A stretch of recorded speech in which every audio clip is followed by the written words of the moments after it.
Hi everyone, welcome to Simple Concepts. I'm your educator Niyati Pearl. Guys, in this particular video, we'll be looking in the post-liberalization industrial policies. इस topic के बारे में हम discuss करेंगे. Let us now look into which all are the topics that we are going to discuss. So the first topic which we are going to discuss is PSU and its disinvestment. यानी कि जो 1991 का जो बहुत ही एक बड़ा इरा था, मैं कहूँगी एक बहुत ही बड़ा ट्रांजिशनल पीरियड था for the country like India. उसके बाद कौन कौन से रिफॉर्मेशंस लाए थे, कौन कौन सी इंडस्ट्रियल पॉलिसीज लाई गई थी to boost our Indian economy. This video will be discussing about that. Then MOUs, that is Memorandum of Understanding schemes for autonomies of PSU. Then Sikh Industrial Companies Act and BIFR, manufacturing policies, industrial corridors, FDI policy यानी कि foreign direct investment policy. We'll also be discussing about Make in India plans, then export promotion policies, policies of MSMEs and defense production and procurement policies. तो ये सारे topics हम इस video में discuss करेंगे. So before we actually start up with the video, let me tell you all, आपके पास एक बहुत बड़ी गोल्डन अपॉर्चुनिटी है to get this, to make sure that you are getting selected, you are ensuring your selection in UPSC CSE 2021. अभी 4 महीने बाकी है. So because Unacademy ने आपके लिए यहाँ पे एक बड़ी गोल्डन अपॉर्चुनिटी लाई है. There are 3 comprehensive batches that are going on for complete preparation. Also guys, अगर आप यहाँ पे हमारा अगर ये कोड यूज़ करते हैं SIMPLEYT तो आपको 10% डिस्काउंट मिलेगा straight forward. And the cherry on the cake is that Unacademy ने अपने जो रेट्स है यानी कि प्लस सब्सक्रिप्शन के जो रेट्स हैं वो भी लो डाउन कर दिए हैं. As you can see on your computer screen for 24 months you have to just pay 2667 per month. इस हिसाब से आप पे कर सकते हो. अगेन अगर आप हमारा कोड यूज़ कर सकते हैं जो कि आप अपने स्क्रीन पे देख सकते हो SIMPLEYT. अगर आप ये कोड यूज़ करते हो then you are getting 10% straight away आपको डिस्काउंट मिलेगा ऑफ 10%. अगेन गाइज, अनअकैडमी का UPSC चैंपियनशिप चल रहा है wherein there is all India free mock test that are there for UPSC CSE prelims 2020. If you enrol yourself now then you are getting it all free of cost, wherein you will be getting guidance from Rakesh Verma sir, Mrunal Patel sir and Atish Mathur sir. So having said that guys, let's start with our today's discussion.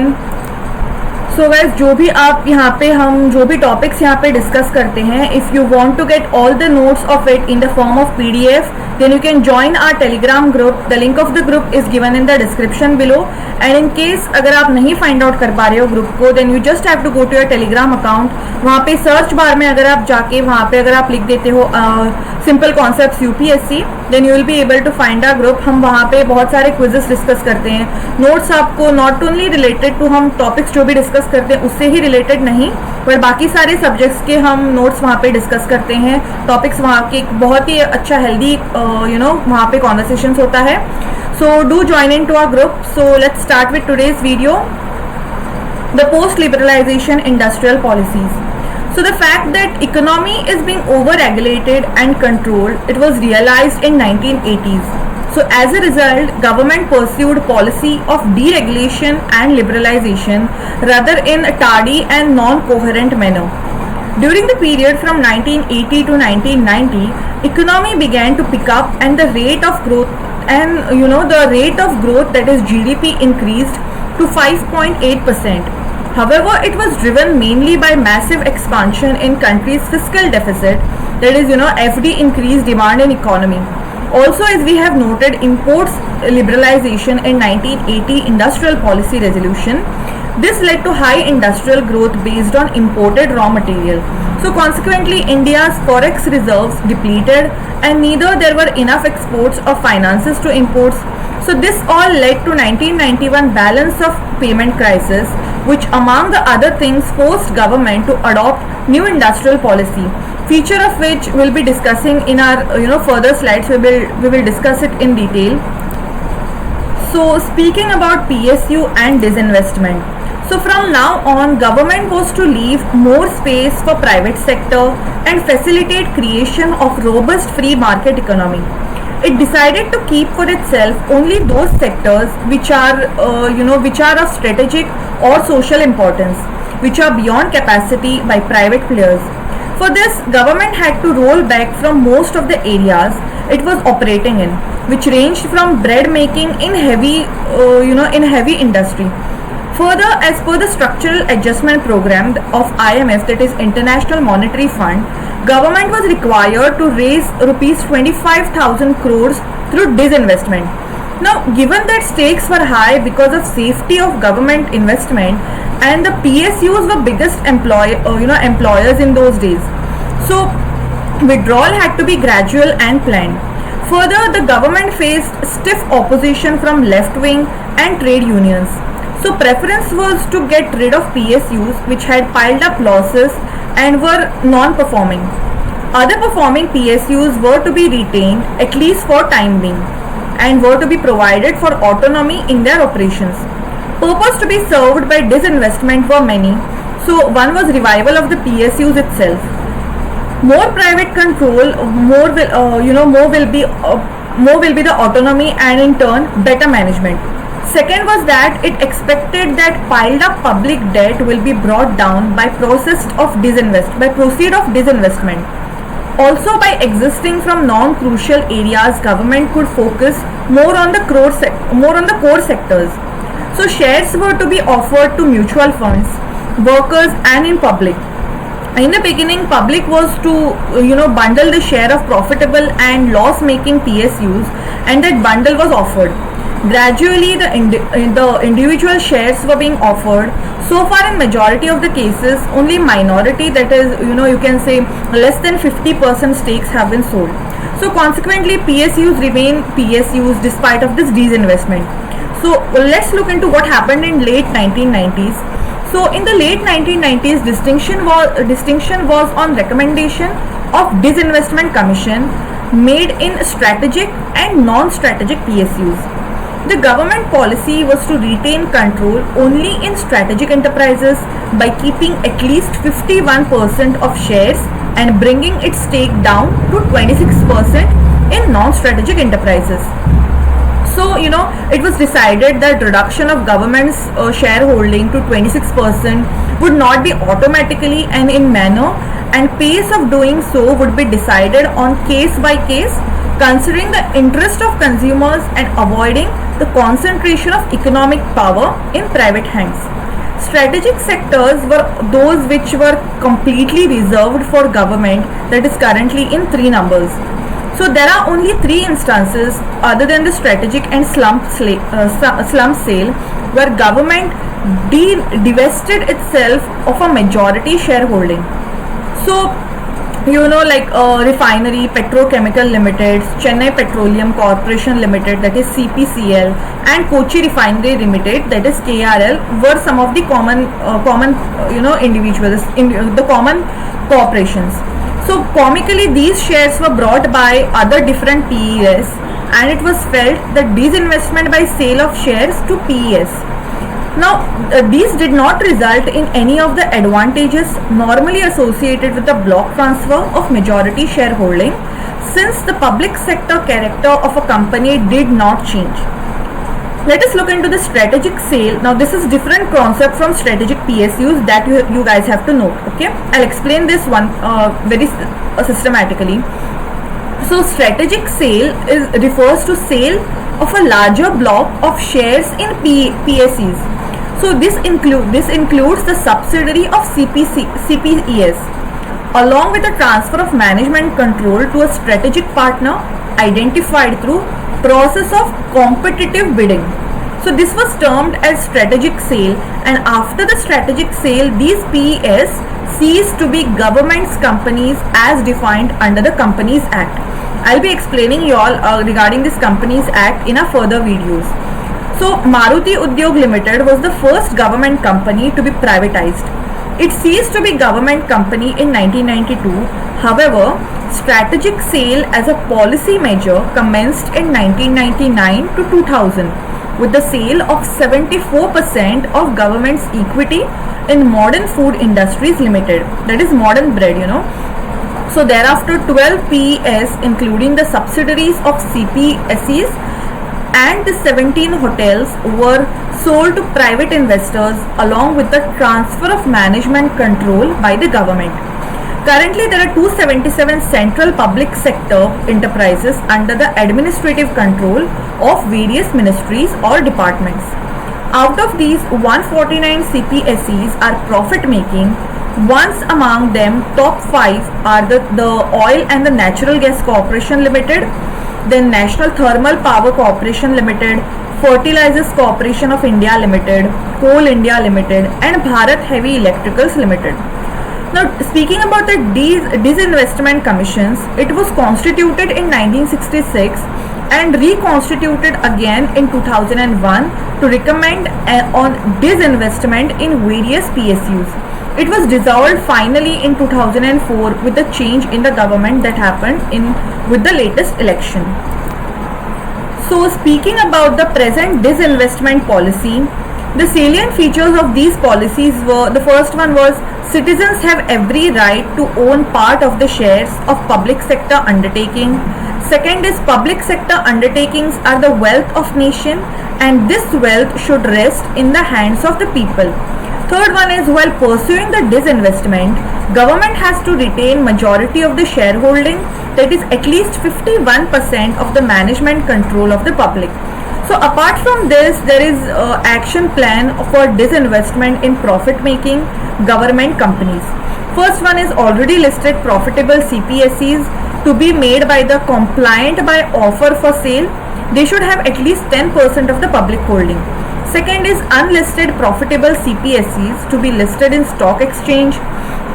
Third one is follow on public offers that is based on needs of that company and to be considered on case to case basis. Fourth one is government should retain at least 51% equity and management control, etc. Now keep in mind that this policy is not for loss making PSUs. For loss making PSUs, for non-strategic ones, government will fetch very low value and any transfer in private hand will result into curtailment of operations and layoff workers.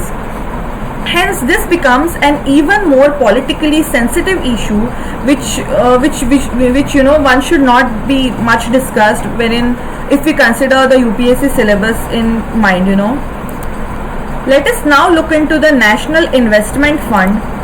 So, the government constituted fund in 2005 into which proceeds by disinvestment were to be channelized. The corpus of the fund was to be permanent in nature and the same was to be professionally managed in order to provide sustainable returns to the government without depleting the corpus, etc. Now, NIF was to be maintained outside the Consolidated Fund of India. Originally, it was decided that 75% of annual income of the fund, not proceeds of disinvestment, will be used to finance selected social sector schemes which promote education, health and employment. So, residual 25% of the annual income of the fund will be used to meet the capital investment requirements of profitable and revivable CPSEs. This yield that adequate returns, etc. and in order to enlarge their capital base to finance expansion, diversification, etc. But this scheme was suspended after economic downturn in 2009. Originally, position was that income, return, profit from corpus of fund will be utilized in social sector schemes up to 75%. So proceeds of disinvestment were invested other companies and income from such investment was used as explained. So in 2009, government decided to use proceeds of PSUs directly to finance its social sector expenditure. This went on till 2013 when fund was restructured. So restructuring of the National Investment Fund in 2013, it was decided that the disinvestment proceeds with effect from fiscal year 2013 to 14 will be credited to the existing public account under the head NIF and they would remain there until withdrawn. So this invested for the approved purpose. Now corpus could be utilized for subscribing to the shares of being issued by the CPSEs for the investing government companies. Recent policy is ambiguous one. On one side, a PSU sell stake in line with disinvestment and on the other hand, there is a fund owned by government subscribers to share. Only account gets changed ownership remains with the government. So motive of disinvestment policy is not yet clear.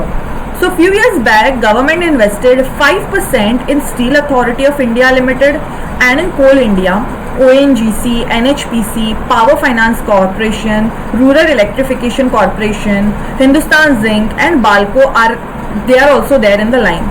So we have to note that in order to sell the stakes to public as per the DIV policy, the listing of company on stock exchange is prerequisite. So in 2001, some shares in Coal India Limited was offered to public through the initial public offer. This was biggest PSC, that is a PSC IPO. So since the stock market was not performing well, some IPOs were not even fully subscribed. Even valuations of listed public companies were quite low. Only main investors in PSC offers last year were, cash-rich government corporations like LIC. In fact, government was unable to carry on with the policy as planned. Now that rigor in stock markets is back, shares of PSUs are reflecting decent prices. That is why there is so much of talk about disinvestment for the past few years. Now let us look into the policies for autonomy of PES. So the first one is being Memorandum of Understanding in Ministries and their PSUs. So Memorandum of Understanding are signed between the management of PSUs and respective ministry in capacity of the owner. These MOUs are directed towards the strengthening management of results and objectives, and effectively government gives up in erstwhile regime of control and procedures. These MOUs are instrumental in giving autonomy to PES. These were first implemented in 1980s with new industrial policy of 1991 specifically promoting autonomy in PES. These received strong impetus. Now PES were also rated depending upon their performance vis-a-vis the target set.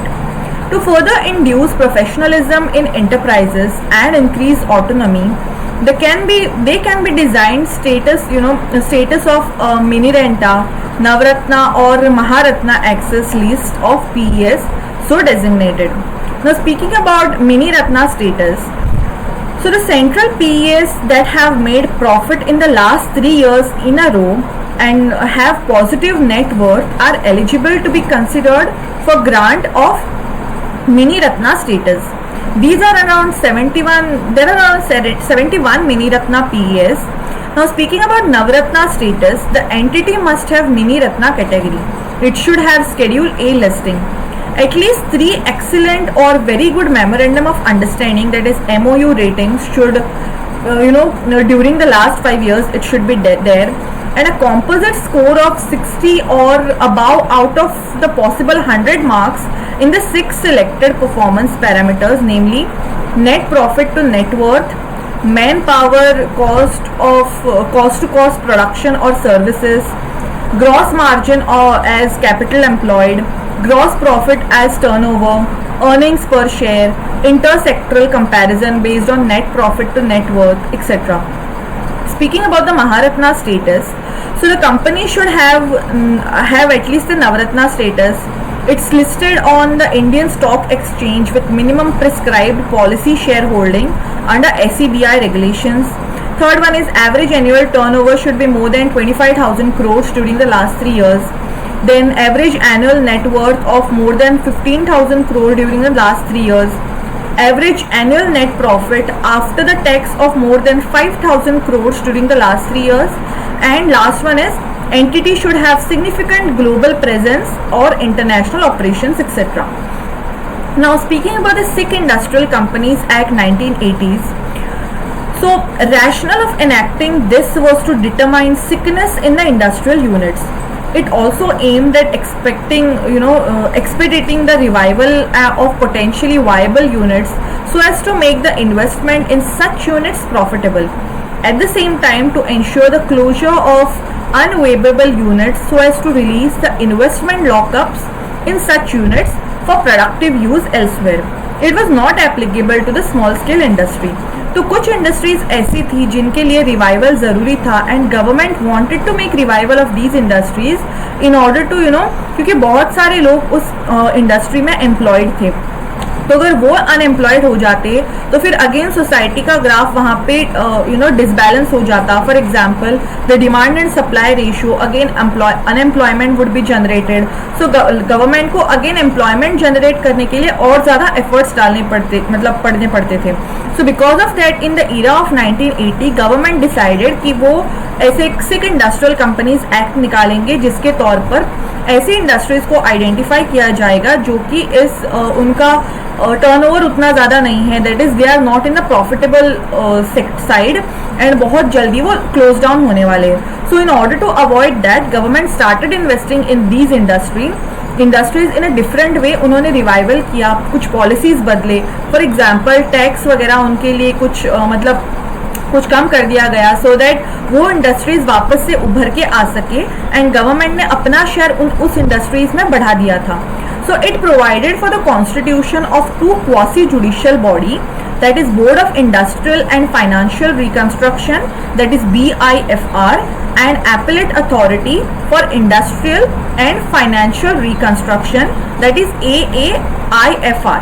Now BIFR was entrusted with the work of taking appropriate measures for revival and rehabilitation of potentially sick undertakings and for the liquidation of non-viable companies. Now let us look into the new manufacturing policy of 2011. We will discuss that in detail.